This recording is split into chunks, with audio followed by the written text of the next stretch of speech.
I'm trying to build a more self sufficient life right here, and I'm figuring it out as I go.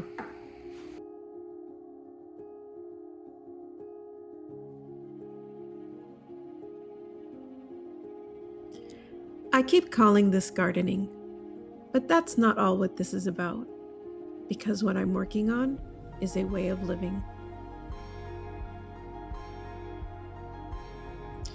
I want fewer systems I don't understand, more skills I can rely on, more intention on how I spend my time. The garden just happens to be where I'm starting.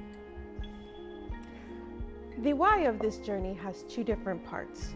The first part is my own health. I decided that I needed to do something with my health to get more active. I needed to incorporate more movement into my life, and I started doing that about a year ago when I started exercising more.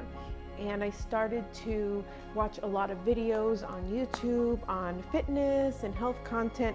And while I was watching those videos, I ran into a YouTuber that was a homesteader. And of course, as the algorithm works, once you watch one homesteading video, it starts watching more and more. And what I realized watching those homesteader videos is that those folks are constantly moving, are constantly active because of the lifestyle that they've chosen. Since they're depending less on convenience and more on self-reliance and self-sufficiency, they have to move more, they have to be more active. And so that was one of the reasons. Editing Carolyn here, and I realized that I left out one of the more important reasons on the health aspect of this journey, and that's to be able to cut out as much processed foods from our diet. Today we know that processed foods are not good for us. They have a lot of preservatives that your body just doesn't know what to do with. And so by making the food at home myself, I'm going to be able to cut out a lot of those processed foods from my family's diet. So I'll be baking my own bread. I'm going to be preserving food that we buy at the store regularly, like condiments like ketchup and tomato sauce and things like that. Preserving it myself with less of processed food preservatives that are going to be healthier for my body to be able to digest and pass on that good food to my family as well, so my husband and my children can also reap the benefits of less processed foods in their health as well. The other reasons is this is an unknown world, right? We don't know what's going to happen in the future. We all saw that during the year 2020 when things suddenly went haywire and store shelves were empty. And so having something to rely on for myself, for my family, is another thing, is just having something in the background, a little bit more peace of mind for when the next crazy thing comes along, that I'll have something to be able to support my family and take care of my family as well. So those are the two reasons why I've decided to take on this journey. Will I be successful in homesteading? Only time will tell. But it is a journey that I'm willing to take on, and I have two very good reasons why I want to move forward with the journey. I think those reasons are going to help sustain me to keep pushing forward when it gets tough. Self-sufficiency isn't about doing everything yourself. It's about knowing enough to not feel helpless. Food matters, but so does maintenance, routines, learning how to solve problems slowly. Let's work on a project. Mike has asked me to adjust this TV stand that I made for him so that the shelf on it can fit his Xbox.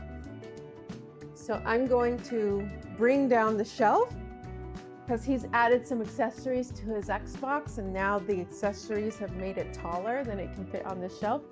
So I'm going to bring down the level of the shelf so that it can fit to his Xbox and his accessories.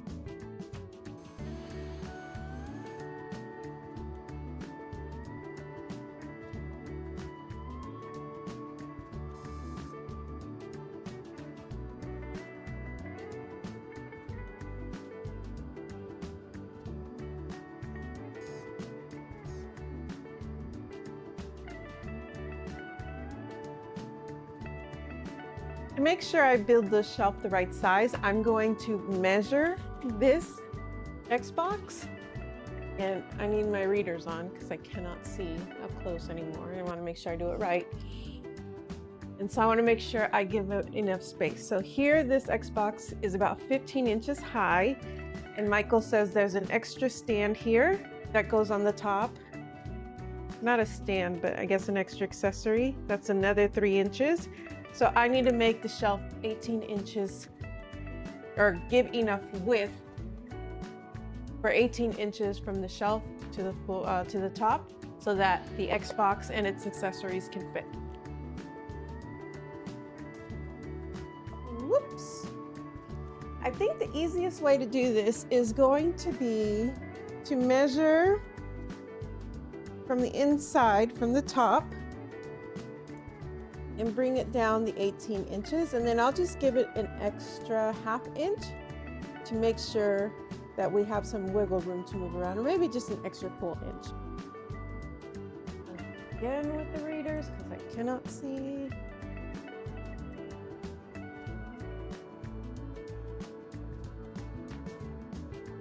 Same with this side. And now what I'm doing is I'm just lining up this stick against those 2 marks that I made so that I can make sure it's going to be level. And I will do the same thing on the other side.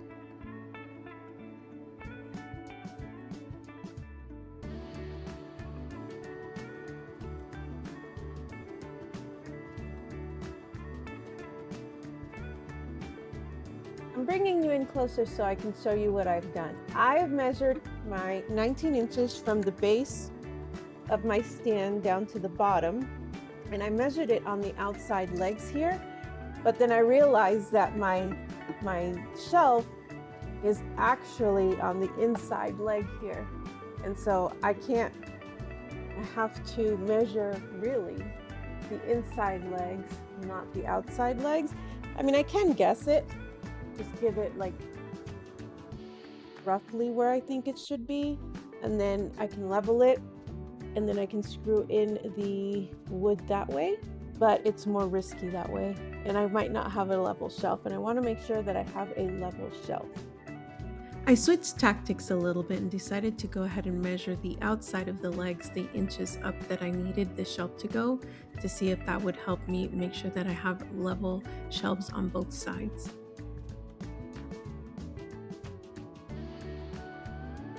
Change of plans. I realized that that's not stable enough for me to screw them in, just holding them in like that. So what I did is I got a couple of scrap pieces of board from my garage, and I'm going to put them here on the edge, and I'm going to lay the wood on top of that. It's a little bit, like maybe 1/4 of an inch off from my original measurements, but it's still low enough where it's going to fit the Xbox and its accessories. So I don't think that's going to be a problem. And here, now that they're stable, it'll make it easier for me to screw in these pieces of wood from the outside in. It's my level. I can check, yep, they're still level. And there's still enough height for me to be able to accommodate the Xbox.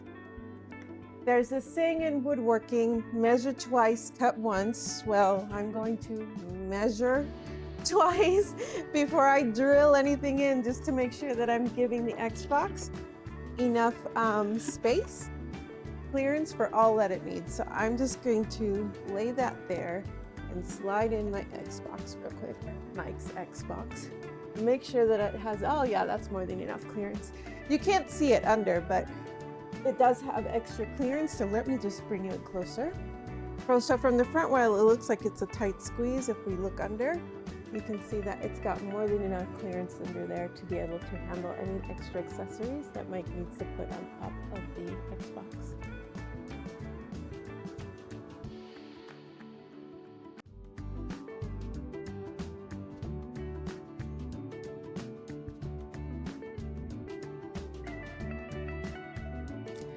I started off jumping back and forth on the same drill using a drill bit and a screw bit.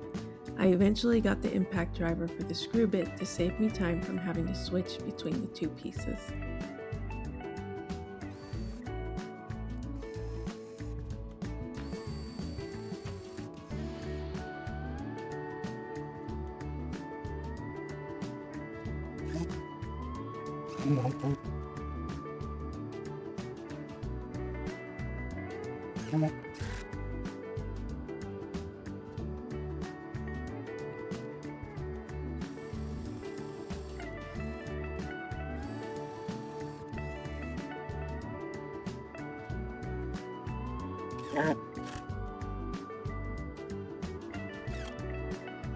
Okay, it's the moment of truth. Let's see if the shelf fits and it's steady.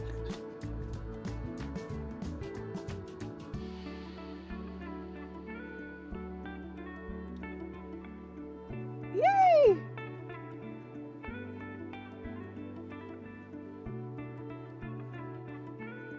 It's a little bit leaning towards me, but I don't think that's gonna make a difference. It's just holding an Xbox. Let's put the Xbox on and see.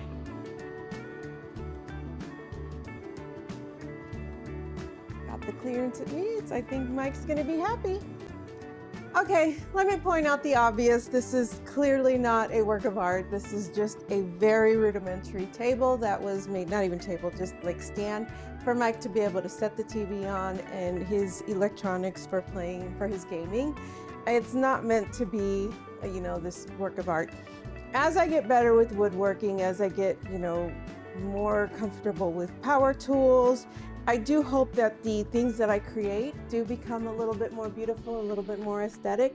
But for now, we're just building the bare minimum to get us by, and then we'll start working on perfecting and beautifying things as we go.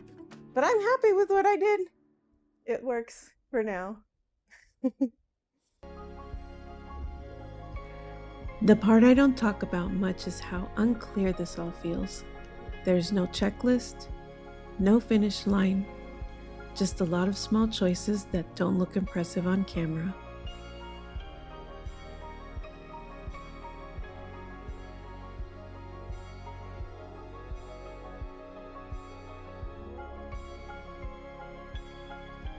So I'm letting this grow at a pace I can actually sustain. Something I build over time, not something I rush to prove.